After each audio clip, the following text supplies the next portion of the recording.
মঙ্গলবার দিন সুরমা বিধানসভার একাধিক পঞ্চায়েত পরিদর্শন করেন এলাকার বিধায়িকা স্বপ্না দাস পাল। এদিন তিনি সিঙ্গিনালা গ্রাম পঞ্চায়েতে, সালেমা গ্রাম পঞ্চায়েত এবং ডলুছড়া গ্রাম পঞ্চায়েত সরজমিনে পরিদর্শন করে স্থানীয় বাসিন্দাদের সাথে মত বিনিময় করেন। পাশাপাশি তিনি সিঙ্গিনালা গ্রাম পঞ্চায়েতের প্রধান গোপা দাস, উপপ্রধান সহ এলাকার সম্মানিত বিশিষ্ট ব্যক্তিবর্গের উপস্থিতিতে গুরুত্বপূর্ণ বৈঠক করেন। এছাড়া এদিন সালেমা আরডি ব্লকের ভাইস চেয়ারম্যান, ধলাই জেলা পরিষদের সম্মানিত সদস্য, সুরমা মণ্ডলের বিশিষ্ট সমাজসেবক সহ অন্যান্য অতিথিবৃন্দরা বিধায়িকার সঙ্গে ছিলেন।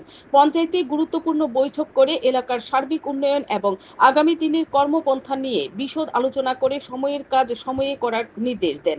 সকলের আন্তরিক উপস্থিতি ও গঠনমূলক মতামত এই বৈঠকে ফলপ্রসূ করে তুলেছিল। Bureau report, VTV Tripura news. আমাদের সুরমা বিধানসভা অন্তর্গত 16টা পঞ্চায়েত আরো পঞ্চায়েত 16টা পঞ্চায়েত আমার সুরমা বিধানসভাতে রয়েছে।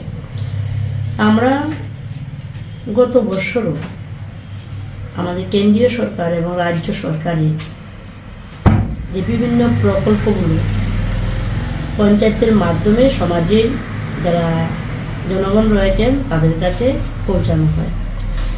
প্রত্যেক এলাকা, প্রতিটা পঞ্চায়েতে সবার আস্থা হলো পঞ্চায়েত। তো ওই এলাকার জনগণের কিভাবে সুযোগ সুবিধাগুলো কিভাবে পঞ্চায়েতের মাধ্যমে জনগণের কাছে পৌঁছানো যায় এবং এই পঞ্চায়েতগুলো সম্মানীয় প্রধান ও প্রধান জনপ্রতিনিধি যারা রয়েছে ওনারা যে ভাবে জনগণের স্বার্থে ওনারা প্রতিনিধি হয়ে কাজ করেন।